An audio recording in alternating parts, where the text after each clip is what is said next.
I explored to the east along a high ridge, reached a high peak and then turned back. Very fine views, though somewhat obscured by trees. Many of the trees are very old, with thick trunks, but not very tall, apparently stunted, which is probably why they were never logged off. Near the high peak at which I turned back, I saw a grouse, but couldn't get a shot at it. Shot 2 squirrels on the way back. Expenditure: 322 cartridges for a quantity of meat which I estimate to be equivalent to a can of fish.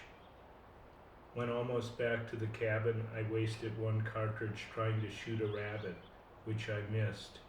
I should have gotten it, but was tense and over anxious because I hadn't shot a rabbit before, and because it would have been a pretty big chunk of meat compared to these little squirrels.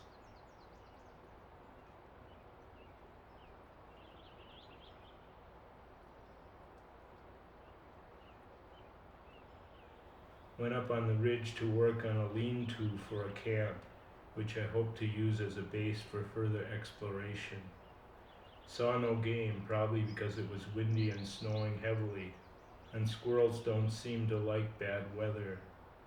Went on a minor exploring walk to the relatively low peak northeast of the cabin. Shot nothing today, but need no meat since my ration plan includes a can of fish for today, 1 can per week. The rest of the day I spent as follows. Made candles and made a candle holder to catch the wax. Worked on putting trim around the door to keep the weather out. Made hooks from a coat hanger and attached them to the wall to hang my rifles on. 1 more step towards solving the problem of where to put things in this tiny place.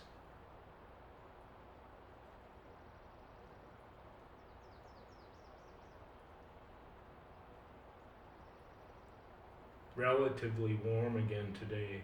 Was out for 4 or 5 hours.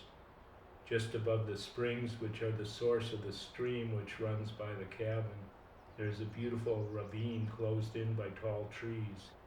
Here I saw a group of 3 deer. Later on a ridge I saw a substantial herd of deer, more than I could well count.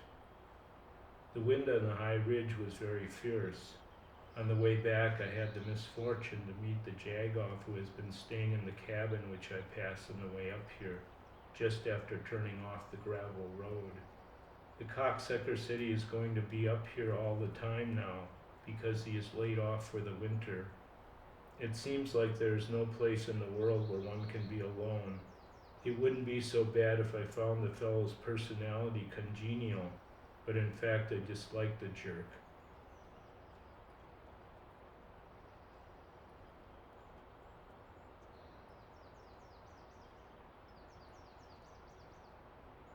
Snowshoeing good yesterday and today, because the snow has become crusted as a result of recent warm spell. Found a fine new little area of forest today. The slope's not very steep. On a ridge where the wind had blown some of the ground clear of snow, I found some wild onions growing in soil loose enough so they could be dug up. Digging them was rough work because the wind was very bitter and I had to dig with a pointed stick. My little hand spade I had left at home because I hadn't expected to find diggable onions. On the way back I spotted a porcupine in a pine tree and shot it, expending 222 cartridges. At first it seemed to be dead, but then I noticed that it was still breathing. Because of the thick hair and quills, I couldn't see where the brain area of its head was, so I just put my gun against what I guessed should be about right and fired. It was very difficult to butcher because the skin didn't pull away from the flesh very cleanly, and of course one had to watch out for the quills. It had many tapeworms inside the abdomen, so after cleaning it I washed my hands and my knife thoroughly in a strong solution of Lysol, and I burned all the refuge. Naturally, I will cook the meat very well.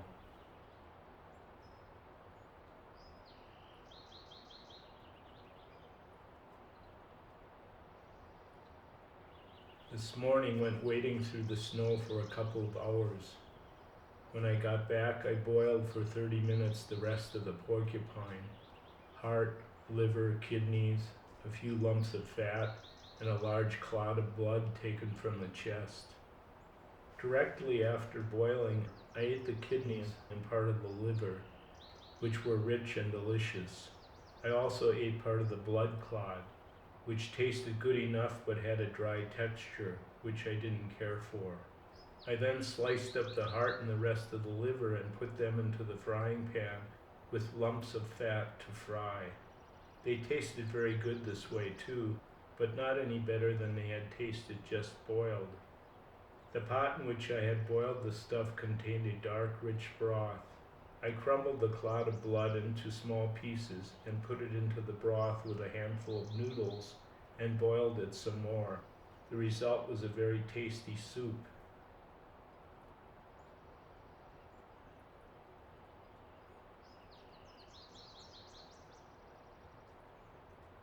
A few days ago, I noticed a decided soreness around the roots of my teeth from chewing the rather tough porcupine meat.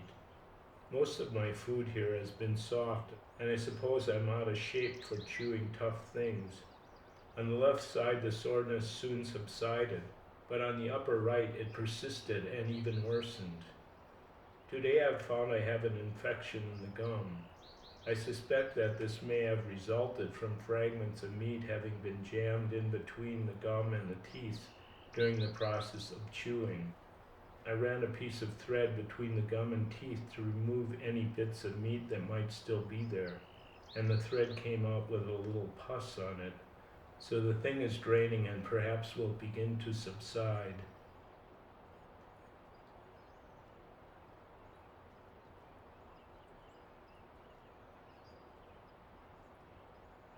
Of the few animals around here whose personalities I have some acquaintance, the squirrels are the most interesting. Chipmunks come second. I have no compunction about killing rabbits and porcupines, but I rather regret shooting squirrels. I like them too much.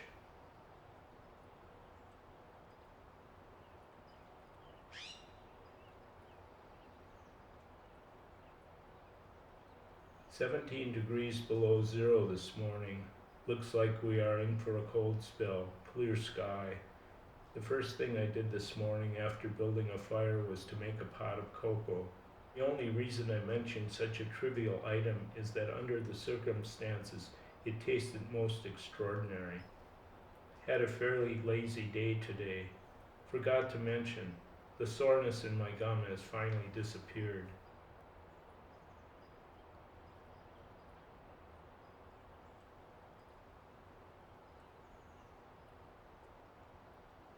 I shot a coyote.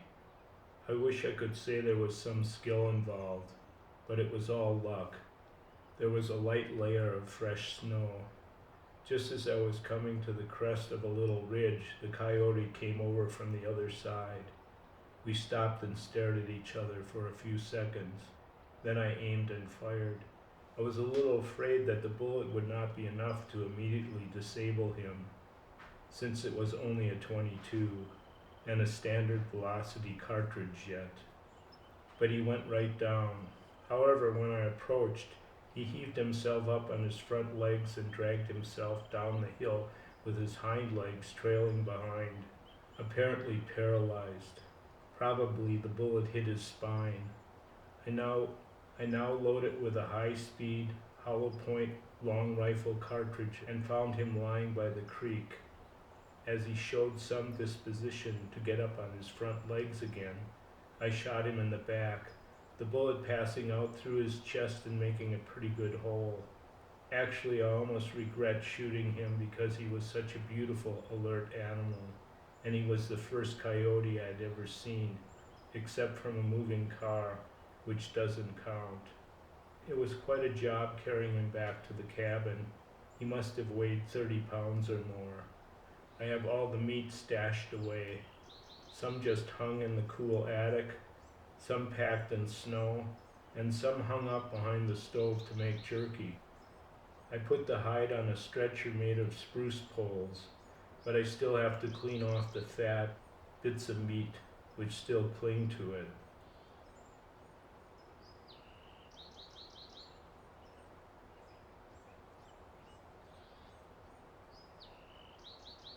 Today on my walk, a bull elk moved out of my path and made the mistake of trying to go through a shallow ravine.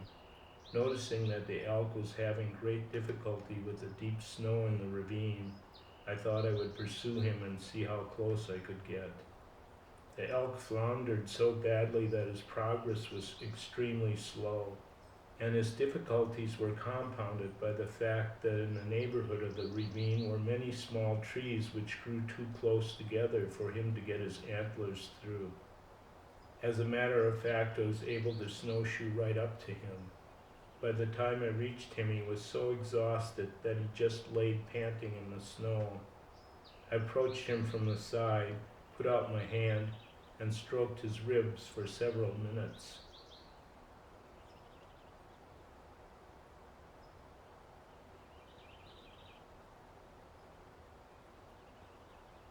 The guy who has the cabin below mine came up here and gave me a can of chili, 2 cans of peaches, a package of 6 Hershey bars, a large package of Frankfurters, and $2, all of which he insisted that I accept as payment for helping him get wood last week. He said he sold the wood for $15. Was he trying to be especially generous because he had some idea that I am impoverished? One of the main satisfactions of being up here is doing everything for myself. He is a decent enough guy and all that, but how can I explain to him that I would rather catch my own wild meat than eat Frankfurters?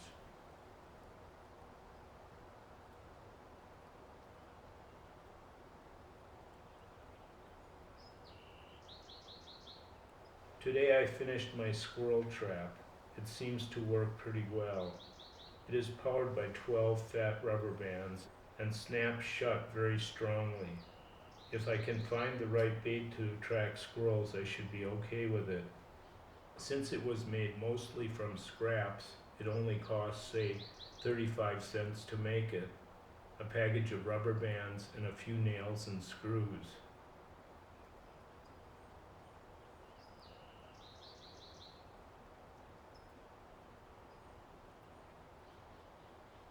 Weather has been just fine lately. I found some yellow violets and picked some of their leaves for salad. They were good, having none of the acid taste that the leaves of some kinds of violets have, and are supposed to be especially rich in vitamins. My evening walk was uneventful, but as usual, I was strongly aware of the beauty of the place. It must be understood that this beauty does not consist only in what is seen with the eye and heard with the ear. It is involved with a sense of freedom.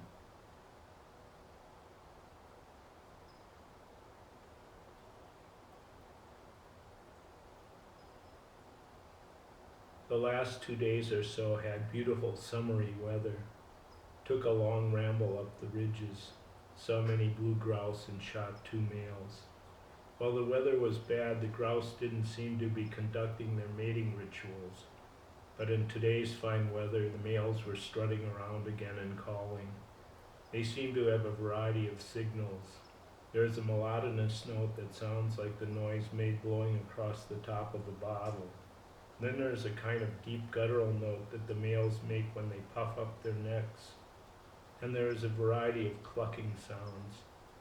I noticed if I went after a male, a few times I got close enough to make it fly. But it didn't fly far, because it didn't want to lose contact with the female it was courting. When a grouse lands, it usually makes a pretty loud fluttering with its wings to break itself. Every time the male lands, the female answers with a flutter of its wings.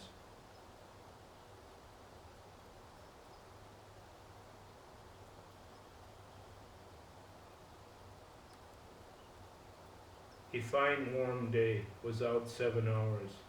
I went about northeast and found myself not very far from the abandoned log house on South Fork Humbug Creek, and I followed the stream that flows into Humbug Creek upstream. It is paralleled by a small road. I shot a squirrel here, expending one cartridge. Along the stream I also took some dandelions and some particularly fine onions. On the way back I gathered leaves that I believed to be of the mustard family, and the mustardy taste confirmed this, so I wasn't afraid to eat it. I found it to be one of the finest salad plants I have ever eaten. It was slightly succulent and very tender, with enough radish flavor to make it spicy, but not so much to make it unpleasantly sharp. The squirrel I shot turned out to be a pregnant female, with 4 fetuses each about 3/4 of an inch long, which I tossed into my stew.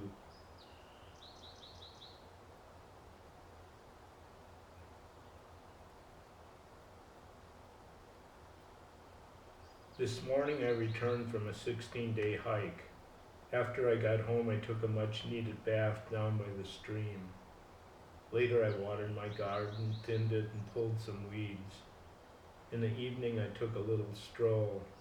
No matter how often I look at those wooded hills and walk over them, I still find something exciting and mysterious about them.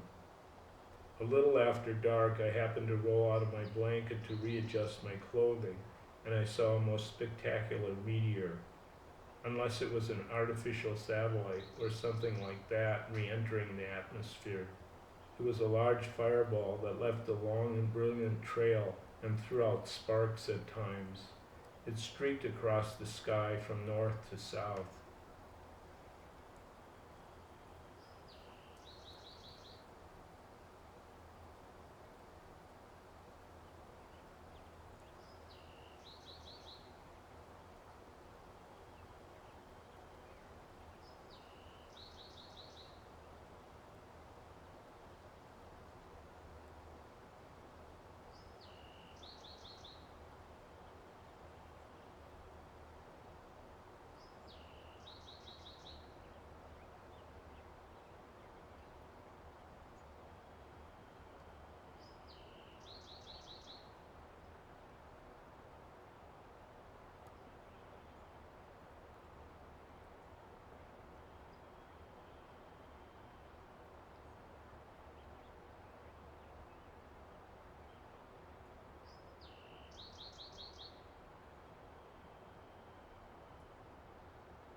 Here I am going to confess to, or to be more accurate, brag about, some of the misdeeds I have committed in the last few years.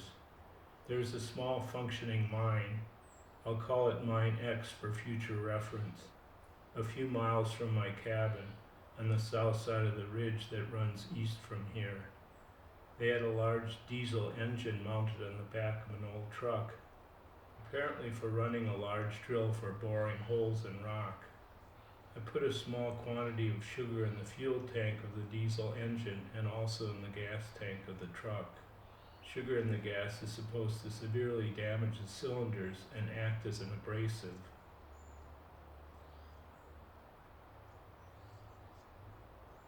Somebody used to have an oldish house trailer parked at an abandoned mine, Upfield Gulch. It seemed to be used only in hunting season. I broke into this trailer by undoing some screws and prying off a metal window frame, ruining it in the process. I had a strong psychological inhibition against breaking the window, even though it's very unlikely anyone could have been within earshot. I stole a few cans of food from the trailer. There was a bed under the removed window whose mattress probably got soaked with rain later. Next summer I noticed the trailer had been removed.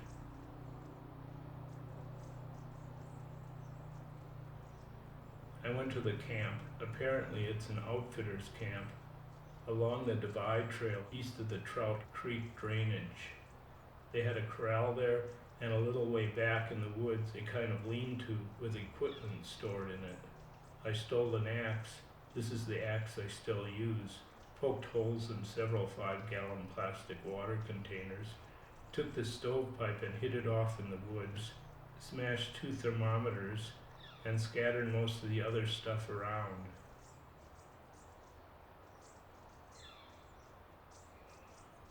At the end of summer, after the roaring by motorcycles near my camp spoiled a hike for me, I put a wire across the trail where cycle tracks were visible, at about neck height for a motorcyclist.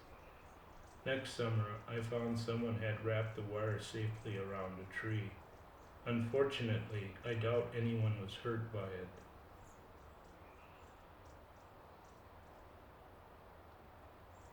I went back to Mine X and put a generous quantity of sugar in the fuel tank of the diesel engine and gas tank of the truck. When those guys were taking rock for landfill near my cabin here, I went at night and put a large quantity of sugar in the gas tank of an oldish pickup truck they had left there. In fall, I went to a certain cabin in Rochester Gulch. From tracks I've seen, I'm pretty confident that it is the people who own this cabin who are responsible for much of the motorcycle roaring that occur on the ridge that runs east from Baldy. Parked behind the cabin, I found 2 snowmobiles and a coot, a 4-wheeled off-road vehicle. I sugared the gas on the coot and one of the snowmobiles. Later, I went back to the same cabin. There was a diesel earth-moving machine parked near it, and I sugared the fuel tank. Then I unscrewed a window from its frame, still that inhibition about breaking windows. Entered the cabin, stole the trail axe, slashed the mattresses of 6 beds they had there, slashed the sofa, and poured out a 1/3 full bottle of vodka.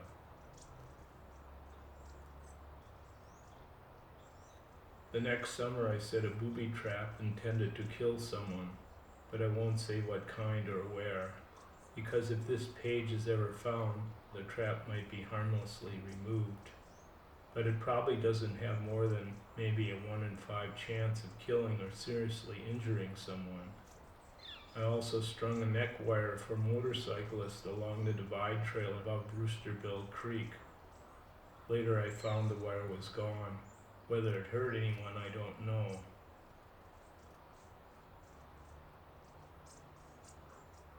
Up South Fork Humbug, I shot a cow in the head with my .30-30 and then got the hell out of there. I mean a rancher's cow, not an elk cow. I also went down at dawn and smashed Lee Mason's mailbox with my axe in such a way that it looks as if some vehicle might have hit it.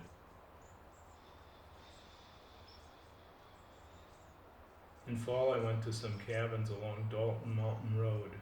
There was a small house trailer parked on the lot, immaculately furnished inside.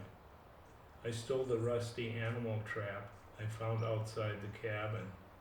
Overcoming my earlier inhibitions, I smashed most of the windows in the trailer, then reached inside with my rifle and smashed a Coleman lantern and 2 gas lamp fixtures.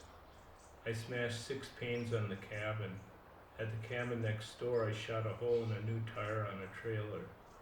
Then I got the hell out pretty quick, because all this was noisy, of course, and close to the road.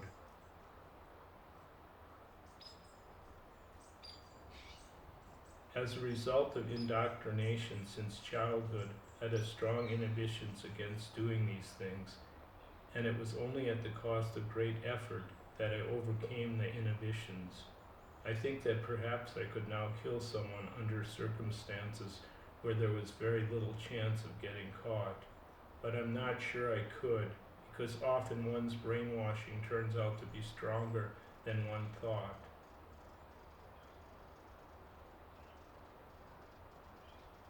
As for motivation, I hate the technological society because it deprives me of personal autonomy. It may be in some sense inevitable, but it is so only because of the way people behave. Consequently, I hate people for the technological society and its associated phenomena, from motorcycles to computers to psychological controls. Almost anyone who holds steady employment is contributing his part. Of course, people I hate most are those who consciously and willfully promote the technological society, such as scientists, businessmen, and politicians. I emphasize that my motivation is personal revenge. I don't pretend to have any kind of philosophical or moralistic justification. The concept of morality is simply one of the psychological tools by which society controls people's behavior.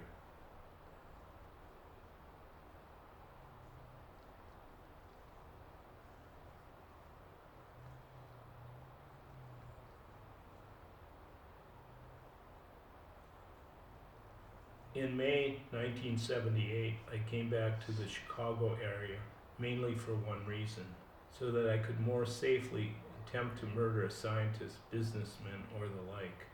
I would also like to kill a communist. Before leaving Montana, I made a bomb in a kind of box, designed to explode when the box was opened. This was a long, narrow box. I picked the name of an electrical engineering professor out of the catalog of the Rensselaer Polytechnic Institute and addressed the bomb package to him. I took the package to downtown Chicago, intending to mail it from there, but it didn't fit in the mailboxes, and the post office package drops I checked out did not look as if they could swallow such a long package, except in one post office at the merchandise mark. But that was where I had bought stamps for the package a few days ago, so I was afraid to go there again because my face might be remembered. So I took the bomb to the University of Illinois Circle campus and surreptitiously dropped it between 2 parked cars in the lot near the Science and Technology buildings. I hoped the student, preferably one in the science field, would pick it up and would either be a good citizen and take the package to a post office, or would open the package himself and blow his hands off or get killed. I checked the newspapers carefully afterwards, but could get no information about the outcome of what I did. I have not the least feeling of guilt about this. On the contrary, I am proud of what I did. But I wish I had some reassurance that I succeeded in killing or maiming someone.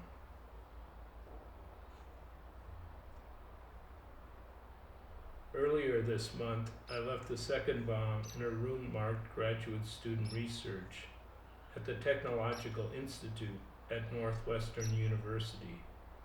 The bomb was in a cigar box and was arranged to go off when the box was opened.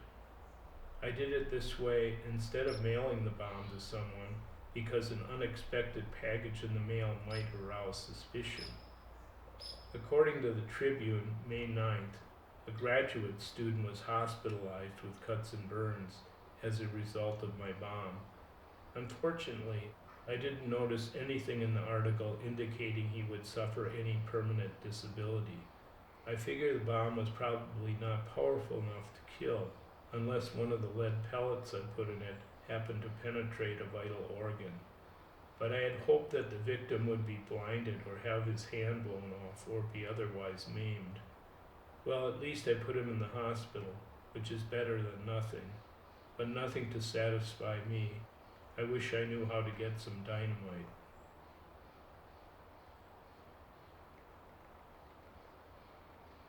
By the way, my motive for keeping these pages separate from the others is an obvious one. Some of my other journals contain hints of crime, but no actual accounts of felonies. But these must be carefully kept from everyone's eyes. They make a small, compact packet, easily concealed.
Plan was to blow up airliner in flight. Late summer and early fall 1979, I constructed device. Much expense, because I had to go to Great Falls to buy materials including barometer and many boxes of cartridges for the powder. I put more than a quart of smokeless powder in a can and rigged barometer so device would explode at 2,000 feet or conceivably as high as 3,500 feet. Late October, mailed package from Chicago, priority mail, so it would go by air. Unfortunately, plane not destroyed, bomb too weak. Newspapers said low power device, surprised me. As I wrote in 1979, I speculated why the bomb was weak. Now know why. Smokeless powder is deflagrating and not detonating explosive, and container too weak even to fully utilize its deflagrating potential. Seems that trigger system not too reliable. According to Chicago Tribune, bomb went off as plane approached Washington. According to Sun Times, passenger said bomb went off halfway to Washington. Should have gone off long before. Defective barometer. Used pressurizing information from 1971.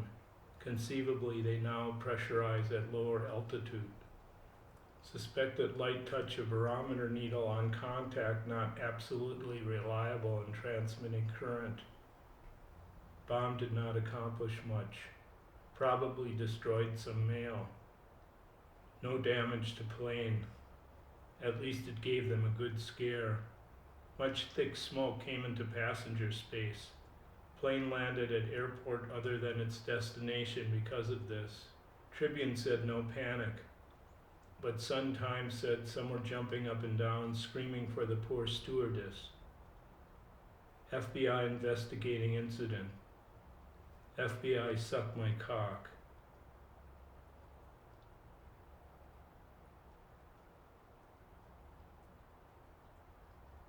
May 81, planted small bomb, less than 2 ounces of explosive, in the computer science department at Berkeley.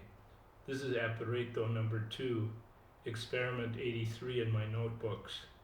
At the same time, I mailed a larger bomb, apparato number 1, experiment 82, to Boeing Corporation, Auburn, Washington. Outcome of Boeing bomb unknown. Berkeley bomb did well for its size. It was sprung by Air Force pilot, 26-year-old, named Hauser, working on a master's degree in electrical engineering. He probably would have been killed if so positioned. As it was, mainly his right arm was hit. Witnesses said whole arm exploded, blood all over the place. One newspaper said arm was mangled. Another said it was shattered and that he would never recover full use of arm and hand. Also, there was damage to one eye. One paper said the small computer lab was destroyed. This is improbable. I was relieved to read what kind of guy sprung the trap. I worried about that some young kid, undergraduate, not even computer science major, might get it. But the guy clearly typical member of technical class. Might even be one of the guys that have flown those fucking jets over my house. This gives me great relief to my choking, frustrated anger and sense of impotence against the system. At the same time, must admit I feel badly about having crippled the man's arm. It has been bothering me a good deal. This is embarrassing because while my feelings are partly from pity, I'm sure they come largely from training, propaganda, and brainwashing we all get. But do not get the idea that I regret what I did. Relief of frustrated anger outweighs uncomfortable conscience. I would do it all over again. So many failures with feeble, ineffective bombs were driving me desperate with frustration. Have to get revenge for all the wilderness being fucked up by the system. Further search of newspapers yield Hauser's arm was severed or nearly severed. Tips of three fingers torn off. Hauser, father of 3 kids. He was afraid his dream was ruined. Dream was to be astronaut. I am no longer bothered having crippled the sky, partly because I just got over it with time, partly because his aspiration was so ignoble. Searched other newspapers, found no reference to Boeing bomb. Seems inexplicable. It was designed and built with such care that malfunction seems highly improbable. Recently I camped in a paradise-like glacial cirque. At evening, beautiful singing birds were ruined by the obscene roar of jet planes. Laughed at the idea of having any compunction about crippling airplane pilot.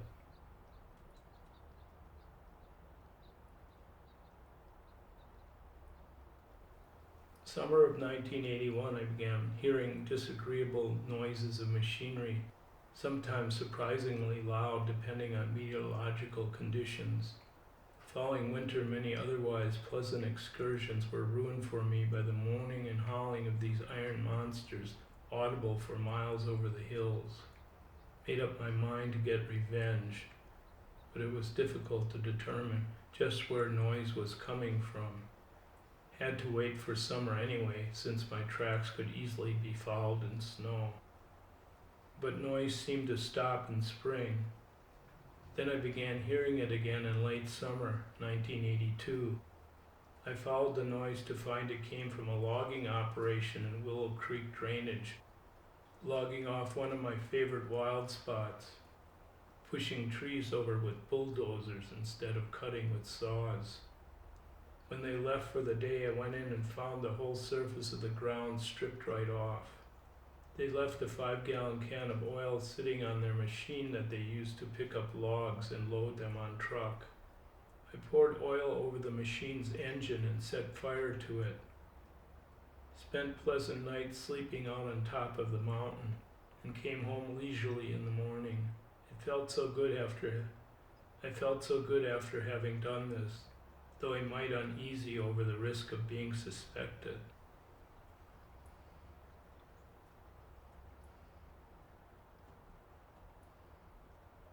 A few years ago, some fuckers built a vacation house just across Stemple Pass Road. Motorcycle and snowmobile fiends. They would buzz up and down road past my cabin on most weekends, summer and winter. Last summer they were worse than usual, sometimes made it a 3-day weekend. It was getting absolutely intolerable. My heart was going bad. Any emotional stress, anger above all, makes it beat irregularly. It got so that the constant cycle noise was choking me with anger, heart going wild. Risky to commit crime so close to home, but I figured if I didn't get those guys, the anger would literally kill me. So one night in fall, I sneaked over there, though they were home, and stole their chainsaw, buried it in a swamp. A couple of weeks later, I chopped my way into their house, smashed up interior pretty thoroughly. It was a real luxury place. They also had a mobile home there. I broke into that too, found silver painted motorcycle inside, smashed it up with my axe. They had 4 snowmobiles sitting outside. I thoroughly smashed engines of those with the axe. A week or so later, cops came up here and asked if I had seen anyone fooling around any buildings around here. Also asked if I had any problems with motorcycles. The truth crossed their minds, but probably they did not seriously suspect me.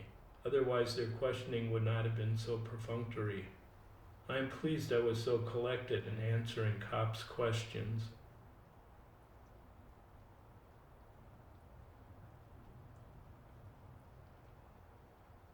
May 1982, I sent a bomb to a computer expert named Patrick Fisher. His secretary opened it. One paper said she was in hospital, in good condition, with arm and chest cuts. Other papers said bomb drove fragments of wood into her flesh, but no indication that she was permanently disabled. Frustrating that I can't seem to make lethal bomb. Revenge attempts have been gobbling much time, impending other work, but I must succeed, must get revenge.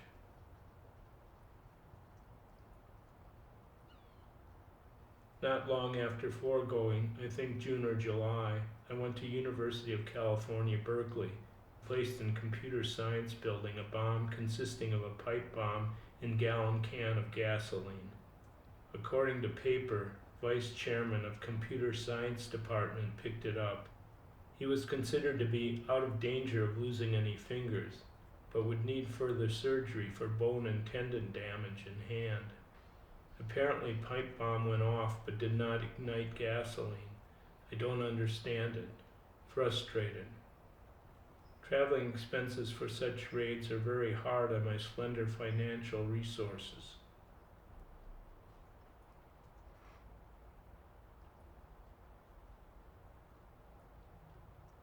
Last summer, dynamite blast was booming all over the hills, occasionally audible at my cabin. Exxon conducting seismic exploration for oil. Couple of helicopters flying over the hills, lower a thing with dynamite on cable, make blast on ground, instruments measure vibrations. Early August I went and camped out, hoping to shoot up a helicopter in an area east of Crater Mountain. Proved harder than I thought, because helicopters always in motion. Only once had a half chance, 2 quick shots, as copter crossed space between 2 trees. Both missed. When I got back to camp, I cried, partly from frustration of failing, but mostly grief at about what is happening to this countryside. It is so beautiful. But if they find oil, disaster. Even if they don't find oil, the blasts and helicopters ruin it. Where can I go now for peace and quiet? On the way back, I chopped down a wooden power line pole near Hogum Creek.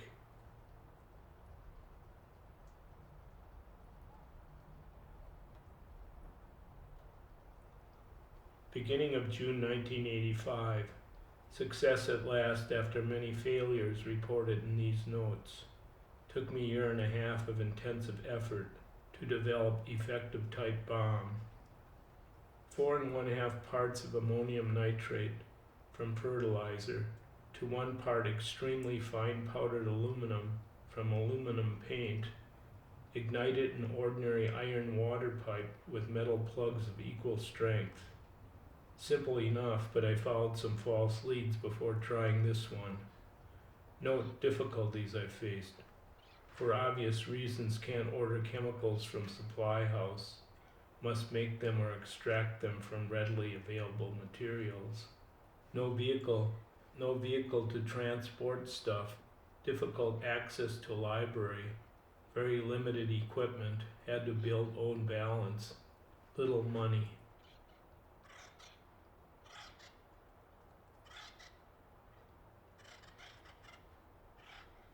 Experiment 100.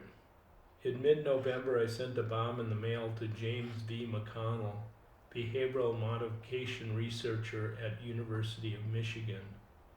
Only minor injuries to McConnell's assistant. Deflagrated, did not detonate. Must be either pipe was a little weak or loading density of explosive a shade too high at failure. Experiment 97.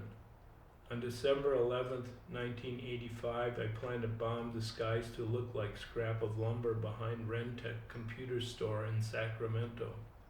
I mailed letter to San Francisco Examiner and name a group calling itself Freedom Club, claiming credit for the bombing and announcing itself as anti-technology terrorist organization. I searched LA Times through December 13th and some other papers through December 14th. Found no mention of bombing. I feared something had gone wrong. I was terribly frustrated and thought I was going to have to spend all winter making new, better bombs. So I wrote my brother giving excuse to call off visit I was going to make to him. Then, according to San Francisco Examiner, December 20th, the operator, owner-manager of the store was killed, blown to bits, on December 12th. Excellent. Humane way to eliminate somebody. He probably never felt a thing. $25,000 reward offered. Rather flattering. But the article stated that no group had claimed it. No mention of my letter. Letter not arrived yet. Seems strange, but since experiment 97 turned out so well, I will try to arrange to visit brother after all.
Human beings have a need for something we call the power process. The power process has 4 elements. The 3 most clear-cut of these are called goals, effort, and attainment of goals. The 4th element is more difficult to define and may not be necessary for everyone. We call it autonomy. It is true that some individuals seem to have little need for autonomy. Either their drive for power is weak, or they satisfy it by identifying themselves with some powerful organization to which they belong.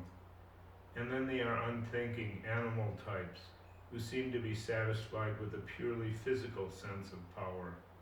The good combat soldier who gets his sense of power by developing fighting skills that he is quite content to use in blind obedience to his superiors. But for most people it is through the power process, having a goal, making an autonomous effort, and attaining the goal, that self-esteem, self-confidence, and a sense of power are acquired. By freedom we mean the opportunity to go through the power process with real goals, not artificial goals of surrogate activities, and without interference, manipulation, or supervision from anyone, especially any large organization. Freedom means being in control, either as an individual or as a member of a small group, of the life and death issues of one's existence. Food, clothing, shelter, and defense against whatever threats there may be in one's environment.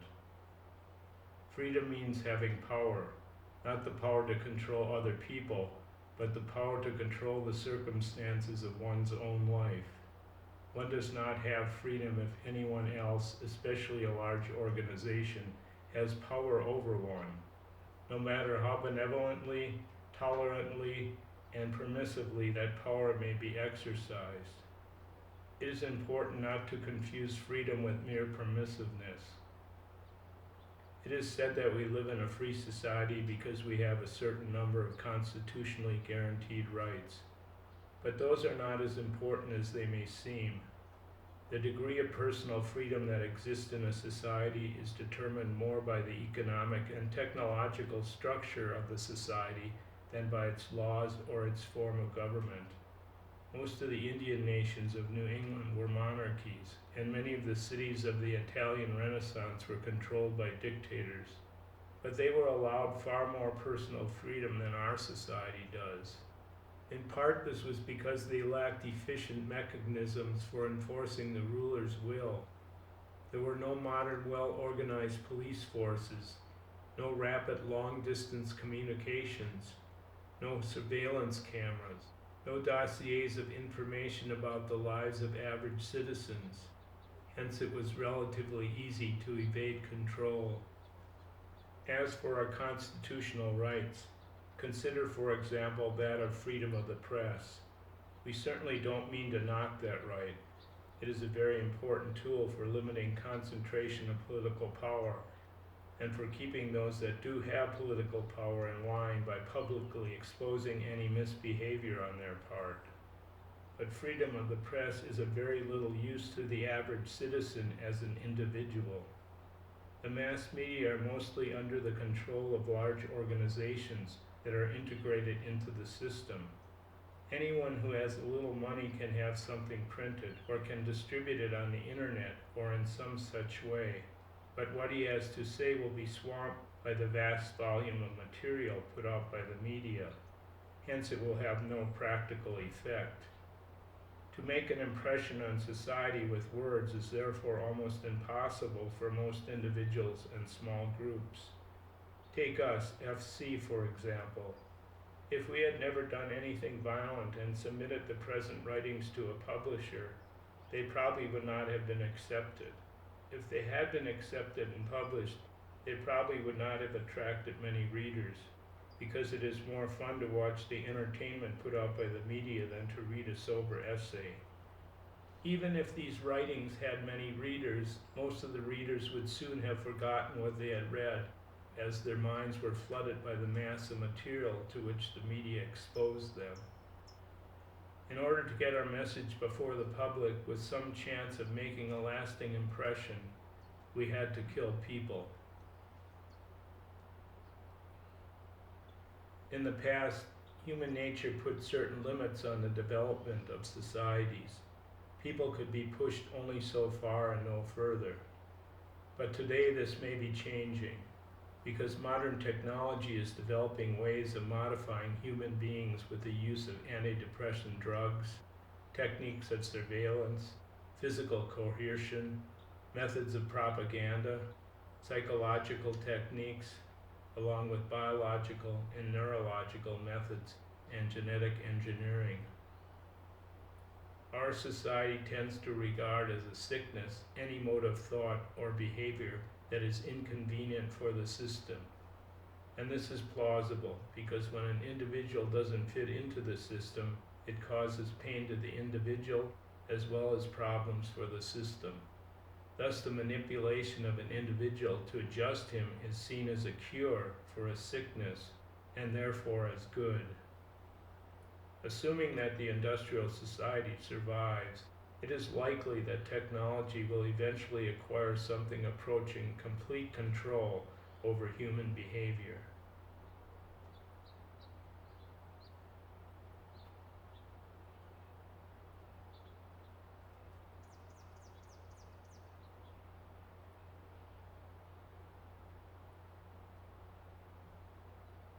First, there is a hard climb to get to the top of the ridge, and then a level walk of a mile or so to get to the open forest of lodgepole pines where I want to hunt. A little way into the pines, I find the tracks of a snowshoe hare. I follow the trail around and around through its tangled meanderings for about an hour. Then suddenly I see the black eye and the black-tipped ears of an otherwise white snowshoe hare. It's usually the eye and the black-tipped ears that you notice first. The bunny is watching me from behind the branches and green needles of a recently fallen pine tree. The rabbit is about 40 feet away, but it's alert and watching me, so I won't try to get closer. However, I have to maneuver for an angle to shoot from, so that I can have a clear shot through the branches. Even a slender twig can deflect a .22 bullet enough to cause a miss. To get that clear shot, I have to lie down in the snow in an odd position and use my knee as a rest for the rifle barrel. I line up the sights on the rabbit's head at a point just behind the eye, hold steady, and ping. The rabbit is clipped through the head. Such a shot ordinarily kills the rabbit instantly, but the animal's hind legs usually kick violently for a few seconds so that it bounces around in the snow. When the rabbit stops kicking, I walk up to it and see that it's quite dead. I say aloud, "Thank you, Grandfather Rabbit." Grandfather Rabbit is a kind of demigod I've invented, who is the spirit of all snowshoe rabbits. I stand for a few minutes looking around at the pure white snow and the sunlight filtering through the pine trees. I take in the silence and the solitude. It's good to be here. I take one of the noose cords out of my pocket. For convenience in carrying, I put the noose around the rabbit's neck and wrap the other end of the cord around my mittened hand. Then I go looking for the trail of another rabbit. The more intimate you become with nature, the more you appreciate its beauty. Its beauty that consists not only in sights and sounds, but in an appreciation of the whole thing. I don't know how to express it. What is significant is that when you live in the woods, rather than just visiting them, the beauty becomes part of your life, rather than something you just look at from the outside. Part of the intimacy with nature that you acquire is the sharpening of the senses. Not that your hearing and eyesight become more acute, but you notice things more. In city life, you tend to be turned inward. Your environment is crowded with irrelevant sights and sounds, and you just get conditioned to block most of them out of your consciousness. In the woods, you get so that your awareness is turned outward, towards your environment. Hence, you are much more conscious of what goes on around you. For example, you notice inconspicuous things on the ground, such as edible plants or animal tracks. If a human being has passed through and has left even just a small part of a footprint, you'll probably notice it. You know what the sounds are that come to your ears. This is a bird call. That is the buzzing of a horsefly. This is a startled deer running off. This is the thump of a pine cone that has been cut down by a squirrel and has landed on a log. If you hear a sound that you can't identify, it immediately catches your attention, even if it is so faint it's barely audible. To me, this alertness or openness of one's senses is one of the greatest luxuries of living close to nature, and you can't understand this unless you've experienced it yourself.